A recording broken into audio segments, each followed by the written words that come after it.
Om Swastiastu. Selamat pagi anak-anak. Di pagi hari ini, kita akan belajar mengenai perkembangbiakan makhluk hidup.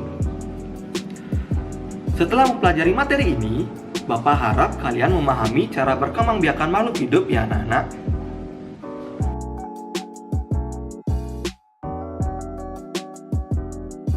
Untuk pelajaran hari ini, Bapak akan membagi kalian menjadi dua kelompok kecil.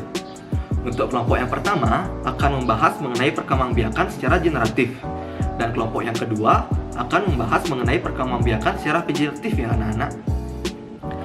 Silakan diskusikan mengenai pengertian, pembagian, serta contoh-contoh dari perkembangbiakan generatif dan vegetatif. Silakan kalian diskusikan mengenai materi yang sudah Bapak berikan di kelompok kalian ya anak-anak. Nanti Bapak akan meminta satu perwakilan dari kelompok kalian untuk mempresentasikan hasil diskusi kalian. Oke, kalian bisa memulai diskusi di kelompok kalian masing-masing. Bapak beri kalian waktu untuk berdiskusi selama 15 menit.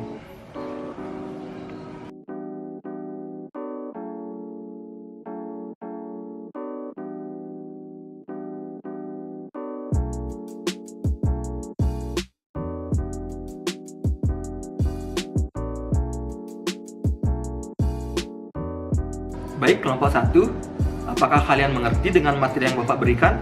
Sudah, Bapak. Kalau begitu, silakan lanjutkan diskusi kalian. Kelompok 2, kalian sudah mengerti mengenai perkembangbiakan secara vegetatif? Sudah, Bapak. Baik, silakan lanjutkan diskusi kalian.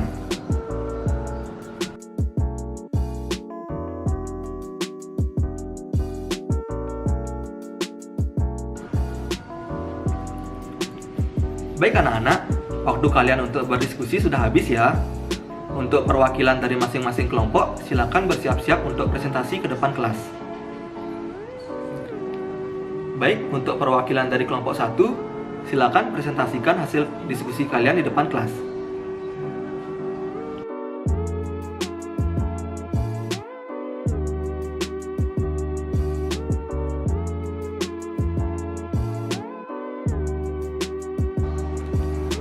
Wah, hasil diskusi dari kelompok 1 sudah tepat ya.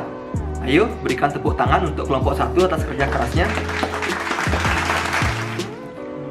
Baik, selanjutnya, silakan kelompok 2 untuk mempresentasikan hasil diskusi kalian.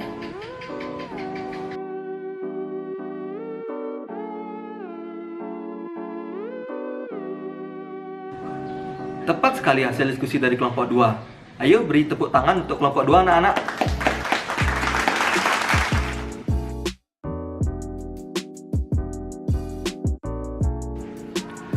Nah, berdasarkan hasil diskusi kalian tadi, apakah kalian tahu tujuan dari makhluk hidup untuk berkembang biak? Untuk melestarikan jenisnya supaya tidak punah, Pak. Ya, tepat sekali. Ayo beri tepuk tangan untuk teman kalian.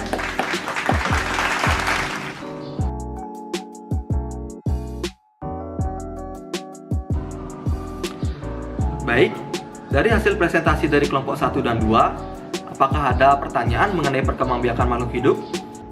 Pak, apabila salah satu hewan tidak bisa berkembang biak, apa yang akan terjadi? Wah, pertanyaan yang bagus sekali. Apakah salah satu dari kalian bisa membantu Bapak untuk menjawabnya? Jika kalian tahu, silakan acungkan tangan kalian. Saya, Pak. Jika hewan tidak bisa berkembang biak, maka spesies hewan tersebut bisa punah, Pak. Tepat sekali.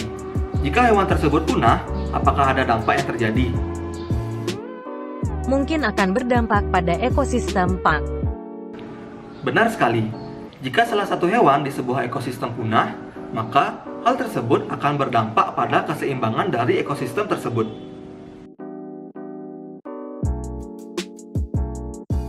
Sebelum Bapak tutup pelajaran pada hari ini, Bapak akan mengevaluasi proses diskusi kalian dan merangkum hasil diskusi kalian.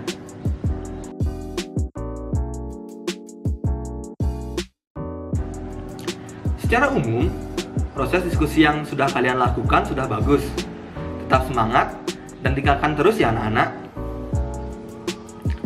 Untuk hasil diskusi pada pagi hari ini yaitu makhluk hidup berkembang biak dengan dua cara, yaitu secara generatif dan vegetatif.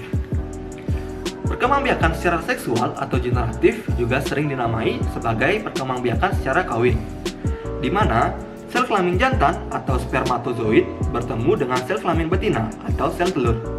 Perkembangbiakan generatif dibagi menjadi 3 jenis, yaitu yang pertama ovipar, yang kedua vivipar, dan yang ketiga yaitu ovovivipar. Sedangkan perkembangbiakan vegetatif pada umumnya terjadi pada hewan tingkat rendah, yaitu hewan yang tidak memiliki tubuh dengan struktur yang sempurna. Contohnya yaitu tunas, fragmentasi, dan membelah diri.